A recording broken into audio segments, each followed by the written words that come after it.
I think I've done all that I wanted to do. As long as I can be helpful and keep going, that's the main thing. My name is Clifford, but call me Cliff Crozier, and I was born on 6th of September 1915. Makes me now 101. I was born in Birkenhead, in the Wirral, Cheshire. Apart from the war and the time I was at college, I've been there all my life. I've been retired now for 38 years. It always pleases me, though, that I can keep robbing the government, really, of my pension. It's just that you keep going. It's only a number. 101 is only a number. And you live for the day. A spot of whiskey occasionally helps, although it's not on the national health.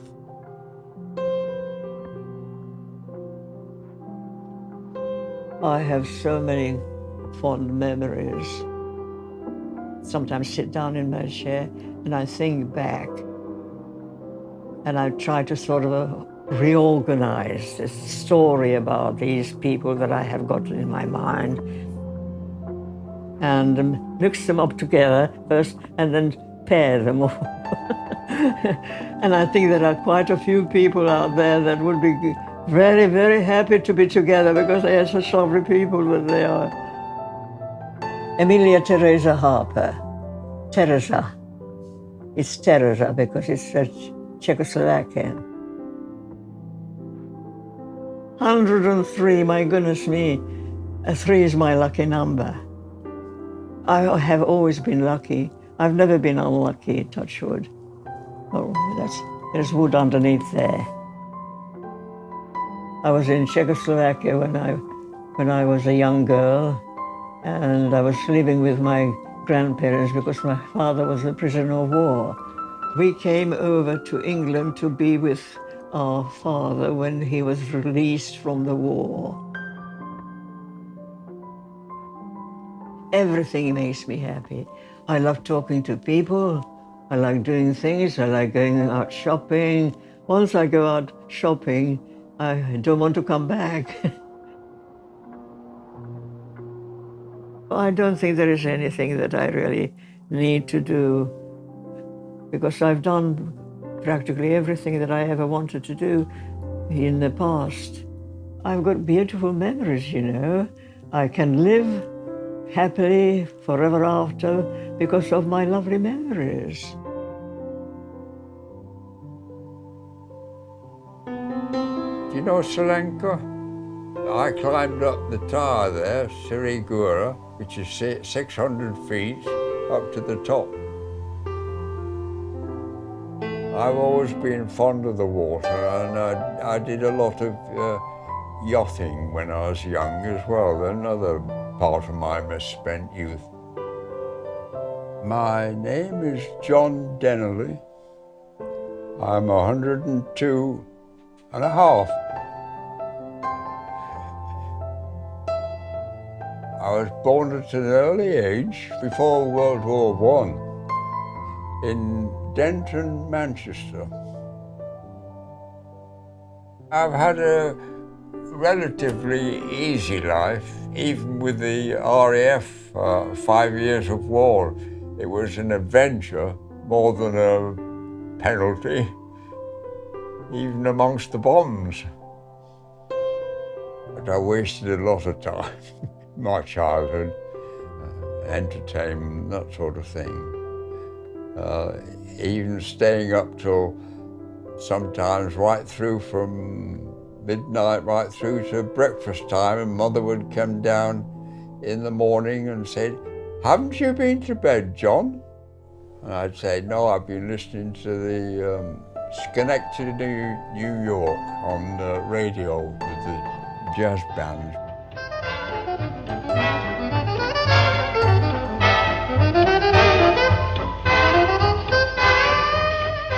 I enjoyed it.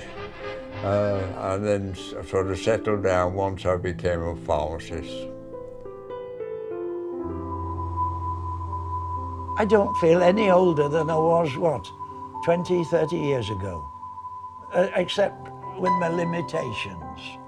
I don't feel 29, but say 79, 69, 79.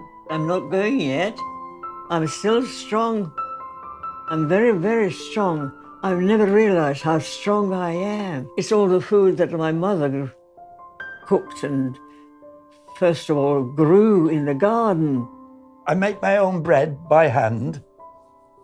I'll probably be making some today. That's my online. Tesco's coming tomorrow. We always had fresh food when we were youngsters. Always. Straight from the garden into the pan and onto the plate. Skimmed milk, kitchen towels. 6 ounces of flour, 2 ounces of sugar, and 6 ounces of Butter. butter. Apples or gooseberries, lots of gooseberries. Shepherd's pie. I don't have many failures. If I'm making a cake and it fails, it becomes a pudding. Oh, my marriage was absolutely wonderful, heavenly, heavenly, heavenly. I lived with him from the age of 16 until he died at I think it was over 70. I wanted to marry a handsome man and a man with good manners, and I had both. We did have problems, but we got through them. And I think nowadays people give up too easily. I'm always optimistic, and she was always pessimistic, so we got on very well together.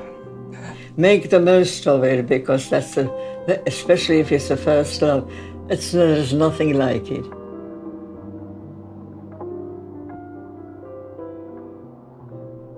When I had my first children, I had twins, but unfortunately I lost the twins, and that was the most tragic moment in my life. But I had a daughter, and I enjoyed her company very much indeed, loved her immensely.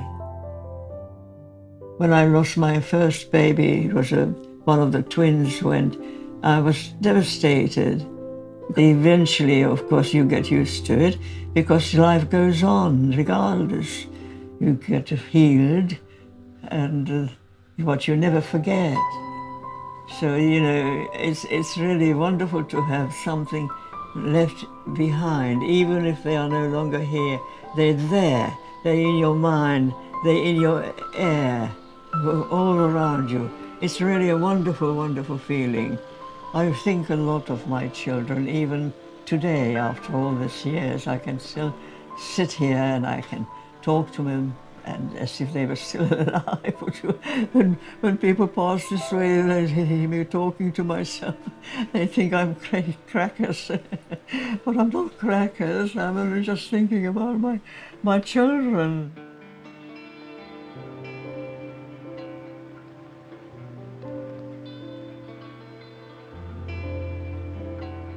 Any regrets?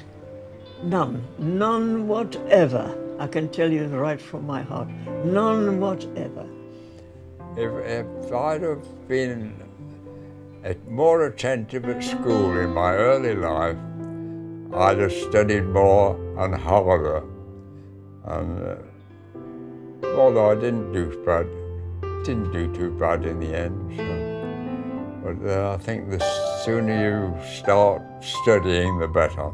I was ill at college, and my father came to collect me, and I didn't want to go back with him.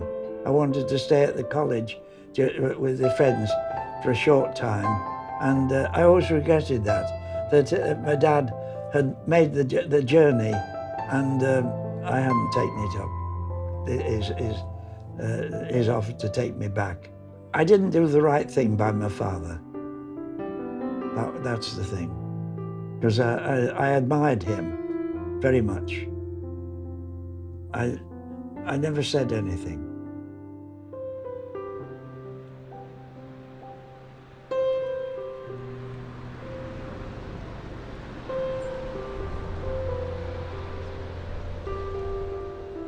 You've got to keep up with the times.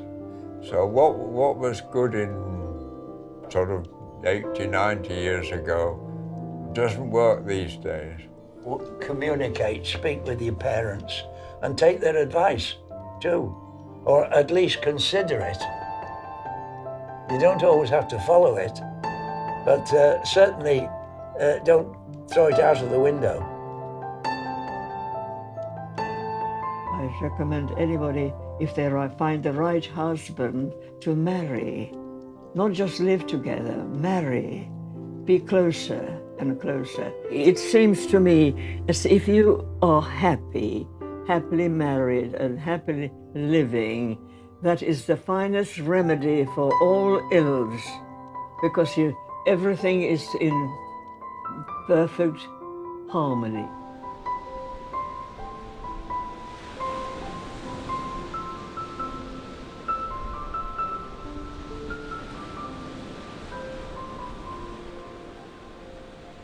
Time spent on reconnaissance is seldom wasted, and be as independent as you can, but don't be reluctant to ask for help when you think you need it. Good idea is to behave well to other people, show them respect, and help them as much as you possibly can, and it will be repaid hundredfolds.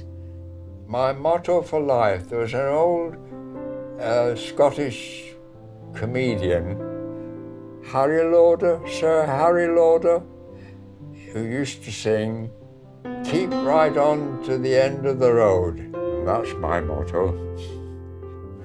Keep right on to the end of the road.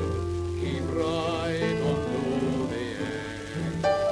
Though the way be long, let your heart be strong. Keep right on round the bend.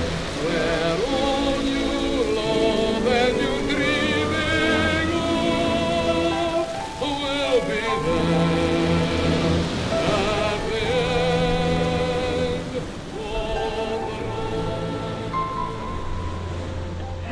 The longer I stay, the more noisy I shall get. I'm staying put.